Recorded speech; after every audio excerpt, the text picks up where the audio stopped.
बिस्मिल्लाहिर्रहमानिर्रहीम। अल्लाह ताला कुरान मजीद फुरकान हमीद में इरशाद फरमाता है, जिसका तर्जमा ये है कि अल्लाह इंसान की शारक से भी ज़्यादा करीब है।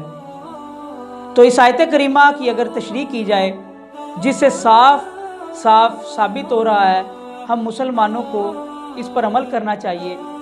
हम मुसलमानों ज़हनों में ये हर वक्त होना चाहिए कि अल्लाह ताला हमें देख रहा है, और जब हमारा अकीदा ये हो जाएगा, हम हर उस गुनाह से, हर उस गलत काम से बच जाएंगे कि जो हमारी आखिरत को ख़राब करने का बायस बनेगा। तो अल्लाह ताला ने खुद फरमा दिया है कि मैं तमाम मोमिन, तमाम इंसानों की जो है वो शारक से भी ज़्यादा करीब हूँ। अगर हमारा अकीदा ये हो जाएगा तो हम लोग गुनाहों से बच जाएंगे।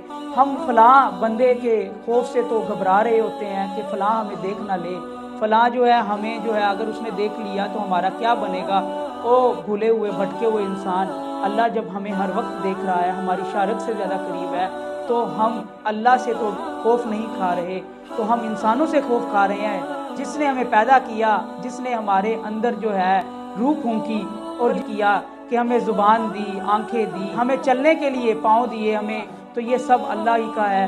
तो हमें उसी की तरफ लौट कर जाना है। इसीलिए हमें हर वक्त ये जहन नशीन रखने चाहिए कि अल्लाह ताला हर वक्त हर मुकाम पर हमें देख रहा है। तो हमारी ज़िंदगी भी इसी के मुताबिक अगर हम यकीन इसके ऊपर रखेंगे तो हमारी ज़िंदगी यकीनन गुनाहों से बचते हुए गुजरेगी, हमारी ज़िंदगी अच्छे तरीके से गुजरेगी, इस्लामी तालीमात के मुताबिक गुजरेगी। तो अल्लाह ताला हमें अमल की तौफीक अता फरमाए और हमारा ये अकीदा हो जाए कि अल्लाह ताला हमें हर वक्त देख रहा है।